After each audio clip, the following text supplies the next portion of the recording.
I just got in a heated lemonade discussion this morning because I called an author trash. Apparently that's not constructive. But so the other commenter was like, I would never call an author's work trash because not only is it hurtful to the author and the people who enjoyed the books, but it provides no real criticism.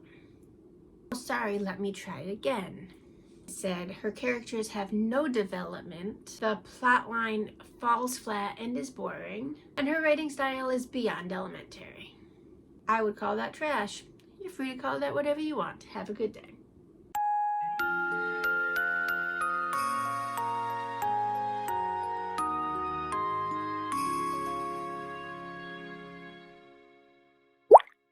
Hello and welcome back to my channel. I am going to share my 2023 reading recap. Now, 2023 is not over yet. I'm still 6 books behind my goal for 50 books this year. At the time of writing this, I've read 38 books so far. I've actually read 2 more. If you want to follow all of my book reviews and my book recaps, I do post about them on Instagram in my Book Banter broadcast. I also post about my books over on Lemon8 if you're on Lemon8. And I'm going to try to start posting more here as well. So basically I went onto YouTube and I typed in 2023 recapped, and I found a whole bunch of different book tag questionnaires where different people had challenges where you had to answer questions, and rather than just pick one and do all of them, I kind of picked my favorites. So let's start with a book that I thought was overhyped. Now, I chose It Starts With Us by Colleen Hoover. I know now that It Starts With Us is actually the second book in the series. I thought that it was the first in the series because it starts with us. It starts in the beginning of the series. No, it's possible that I might have liked it more if I read it second, but I don't think so. Like, it was terrible. And not only was it terrible, but I had seen Colleen Hoover everywhere, and the books were great and empowering and a strong female lead, and overhyped, no good. New favorite author of 2023, I chose 2 of them. So the first one is Kate Quinn. I've read 2 of her books so far. I've read The Rose Code, and I'm currently 80% done with The Alice Network. And I have 1 more on standby, which is Diamond Eye. So Kate Quinn writes historical fiction, but based on real women, which is fantastic. Second new favorite author that I discovered is Lucy Foley. And Lucy Foley is nothing like Kate Quinn. She writes like murder thriller, which I'm not usually into. So first I read The Guest List, which I really liked, but it wasn't necessarily, the book itself wasn't necessarily my favorite book. It was very engaging, but it was also very gory. There was a lot of blood and murder and secrets and sexual assault and all sorts of really mind-messery stuff. As soon as I finished it, I saw that she had another book called The Paris Apartment. It was already available, so I downloaded it. Paris Apartment is so much better than The Guest List, and The Guest List was good, and there's a lot less blood and gore in The Paris Apartment, but a lot more in-depth storylines. So because of those 2 together, I decided that Lucy Foley, even though her genre isn't necessarily my favorite genre, the longest book I read this year was Iron Flame by Rebecca Yarros. That book took me forever to finish because I listened to the audiobook. And even though I listened to it at like 1.3 times speed, it did take forever to finish that book. The shortest book that I read this year, and 2 of them. The first one is A Mind of Her Own by Paula McLean. It was a novella, but to be honest, it felt more like a prologue. So I read through it and it was just getting good, and then it was over. And I was like, wait, I want the story now. This was just getting into it. Like, where's the story? It felt unfinished. It didn't feel like a short story. It didn't feel like a novella. It felt like a prologue. The next shortest book that I read was Always With You by Fiona Grace, and that was 145 pages. That book was really quick. It didn't feel quick. It felt like it took forever. It was boring and I didn't enjoy it, and I was glad when it was over. That book.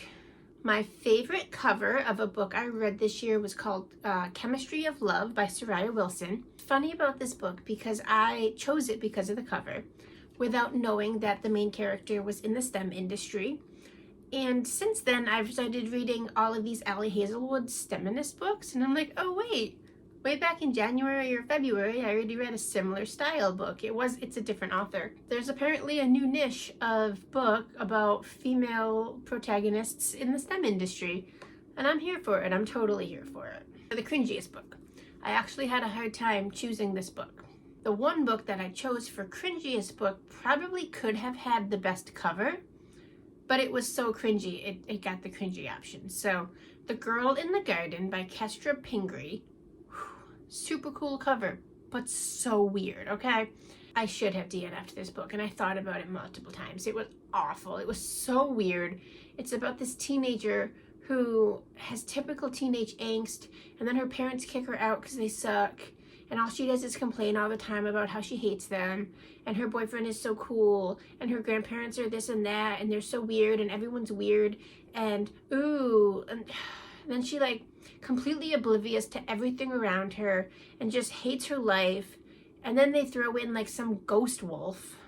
Next cringiest book that I read is called The Killer Cupcake by Fiona Grace. The Killer Cupcake it's like a cozy mystery, and it followed this girl whose last name is Sweet, and she owns a bakery. So it's already cringy. And she happens to be on the beach when a body comes up, and now she's a suspect, even though in any real world they would know that she wasn't a suspect. And then there's like feuding neighbors who both own Italian restaurants, and sabotage of food inspections, and then you throw in a mob, and it was so weird. My favorite romantic couple was Evelyn Hugo and Celia St. James. I posted about this on Instagram. I did not know that The Seven Husbands of Evelyn Hugo was an LGBT romance. It's about her having husbands. I thought it was about heteronormative relationships. No, it's an LGBT romance, and I cried so much. Like, I can only hope to ever have a relationship like those two had, especially in the times where they had to keep everything a secret, and like the hoops they jumped through to be together. Like, a book that I DNF'd, and I know I'm going to get a lot of hate on this, like, you quit too soon, but I do not care. The Midnight Library. I've heard so much good stuff about this book, but you cannot spend an entire chapter. I only lasted one chapter. You cannot spend an entire chapter justifying this girl's suicide just to show me all the alternative lives or options and why. You should never romanticize suicide. You can't have a book that's that triggering in the first chapter. I read one chapter, I cried enough. There was no going up from there. I read 3 nonfictions books. So I'm Glad My Mom Died, Spare, and Friends, Lovers, and Big Terrible Things. I'm Glad My Mom Died. It was very, very shocking. I did not expect any of that. When you think about a childhood star, you think about certain types of abuse and manipulation and financial things that they might have gone through. I did not expect the abuse and manipulation that Jeanette McCurdy went through. Spare, obviously, by Prince Harry. A lot of it I already knew. It was kind of just like a fill in the blank. I feel like his story, obviously, he's still writing, he's still going through.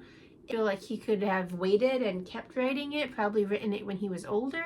But at the same time, it does make sense why he wanted to get a lot of it out, possibly before William became king. Also, it kind of gives you a more human perspective of him. Like, I loved watching The Crown because that really humanized the royal families. And Friends, Lovers, and the Big Terrible Thing by Matthew Perry.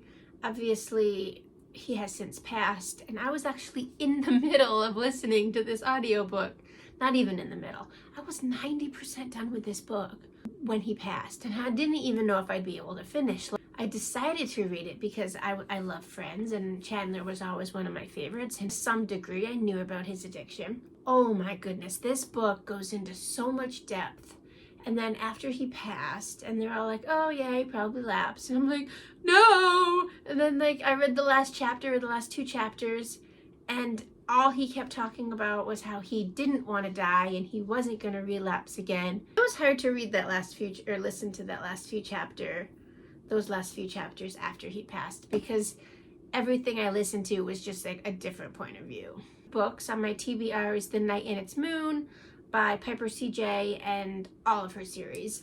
I've been following Piper on social media long before she even mentioned writing a book. So when she decided to write a book, or she mentioned she was writing a book, I was like, yeah, I'm gonna read this book. And I went to Barnes & Noble and I couldn't find it at the time because she had published it originally independently. Went to Barnes & Noble and then she rapid released like 5 more books, or 2 or 3, and I haven't read any of them yet. So I am going to read all of her books. Another book, but I want to read Diamond Eye by Kate Quinn. I mentioned Kate Quinn as one of my upcoming new favorite authors. Diamond Eye is the book I mentioned about the sniper woman. So I think that's going to be super cool. I'll jump right into that come January. And then the last one, I want to finish the Don't Let Me series by Kelsey Ray. I've read a lot of Kelsey Ray books. She wrote Don't Let Me Fall, Don't Let Me Go, Don't Let Me Break, Let Me Love You, and Don't Let Me Down.